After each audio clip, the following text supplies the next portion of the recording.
Da-da.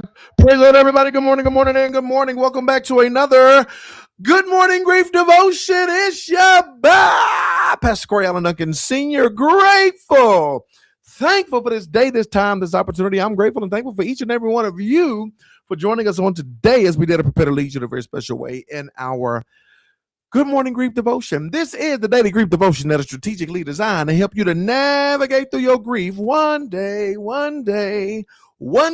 at a time. What is grief? I'm so glad you asked. Grief, my brothers and sisters, it is the natural, normal, and necessary response to loss, change, and transition that results in the expressions of feelings and emotions. Grief is what you feel on the inside. Mourning is how you reveal it on the outside. Therefore, we don't suppress it, but we express it. We don't ignore it, but we explore it. We don't conceal it, but we reveal it. We don't lock it up, but we let it out.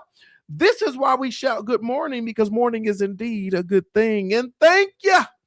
Thank you for joining us on today as we lead you in today's Good Morning Grief Devotion. Every week we start a new series. This week we're doing Handle with Care.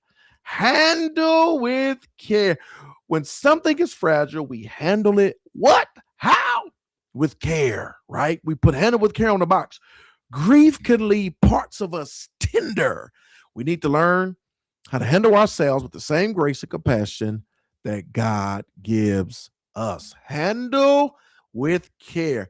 And I'm super duper excited, y'all. Yesterday, we kicked this off and we talked about the power and the importance of being gentle with yourself. And today, we have our second installment. So today is day 237. This message is straight from heaven. We're talking about watch how you talk to yourself. You got to watch how you talk to yourself.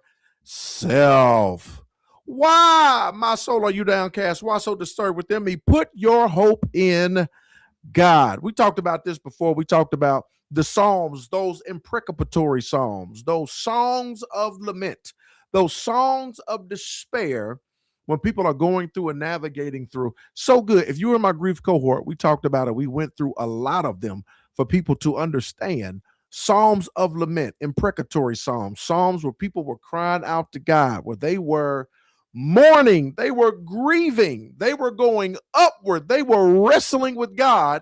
This is one of them. I know we talked about it before. This is one of them. Grief already says enough painful things to us, right? Grief says things like they're gone. Life will never be the same. You should have done more. You should be farther along by now. Grief in and of itself, there's so many things that swirl through our head, so many things that it says to us that comes up when we begin to navigate through our season called grief. The last thing your grieving heart needs is for you to become another voice hurting it. This is the last thing that your grieving heart needs is another critical voice coming from yourself, inner critical voice. Sometimes that's exactly what happens. We say things to ourselves we would never say to another grieving person. I want y'all to think about that.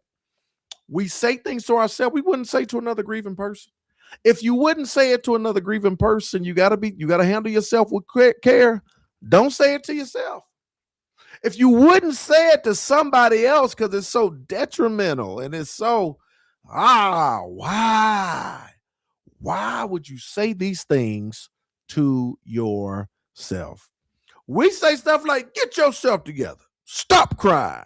You should be over this. Everybody else is moving on. You have to be stronger than that. Have you ever said something to yourself like that, similar to that? Have you ever been harsh with yourself? Have you ever been critical of yourself and you begin to talk to yourself in that particular way? I want you to notice what the psalmist does in Psalm 42. He talks to his own soul. He acknowledges that, yeah, I'm downcast, but he doesn't leave his soul there. He reminds himself where his hope is found, that his hope is found in God. Put your hope in God. There's nothing wrong with acknowledging. We talk about going inward, acknowledging how you feel. My soul is downcast, right? You can be real with yourself without being critical of yourself, right? You can be authentic without what's the word? You can be authentic without just downing. I mean, without just being careless with yourself, right?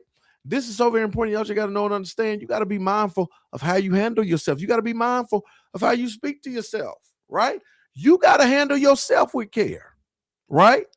Especially when you're navigating through this thing called grief, you have to handle yourself with care.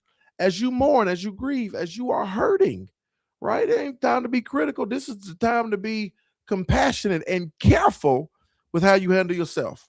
He reminds himself to put your hope in God. Sometimes caring for your grieving heart means changing the conversation that's happening inside your head. What conversation is happening inside your head? I want to know. What are you saying to yourself? What conversation is taking place in your mind, right? Sometimes as you navigate through this thing called grief, sometimes you got to change that conversation. That conversation needs to look different. Instead of, I should be over this by now, try, here it is, healing takes time and God is still working in me. See that? I should be over this by now. Nope. Reframe your thoughts. Change the conversation that is happening within you, right? Say to yourself, healing takes time and God is still working in me. Instead of, I'm falling apart, try saying, I'm having a difficult moment and God is still holding me together, right? It's a big difference. Reframing your thoughts, how you say what you say to yourself. Instead of, I can't do this. I can't do this. Try, I don't have to do this alone, right? Or even I can do all things through Christ who gives me strength, right? You got to change that inner conversation. You got to change how you talk to yourself as you navigate through this. You got to handle yourself with care. You got to handle yourself, beloved, with care. Your words matter, even the ones nobody else hears. Proverbs tells us that words carry the power of life and death.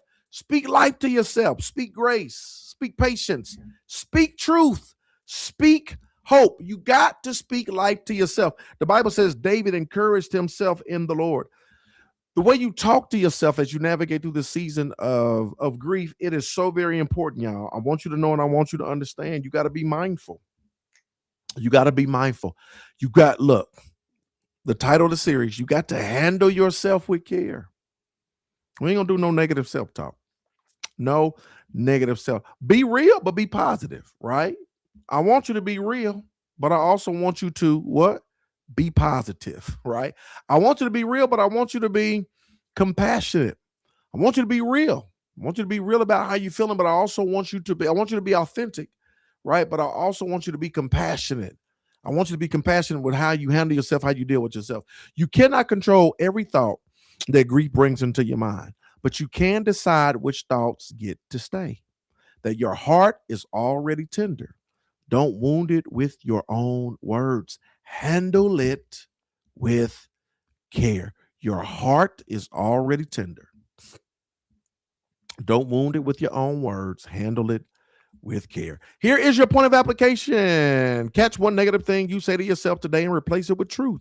Instead of criticizing yourself, speak to your soul the way God would, with grace, with compassion, and with hope. Today, my brothers and sisters, is day 237. I told you this message was going to fall straight from heaven. Watch how you talk to yourself. How many of y'all be critical when you talk to yourself? How many of y'all be critical when you talk to yourself? Very critical. See, Miss Connie said very critical. Natasha says, I just stopped myself this morning from the negative talk. I was spouting to myself. Look, he's an on-time God. It's an on-time lesson, right? I'm so glad. And I absolutely would never say those things to others. That's my whole point. The harsh things that we say to ourselves, we would never say to other people. Watch how you talk to yourself. Be good to yourself. Nourish yourself. Be kind to yourself, right?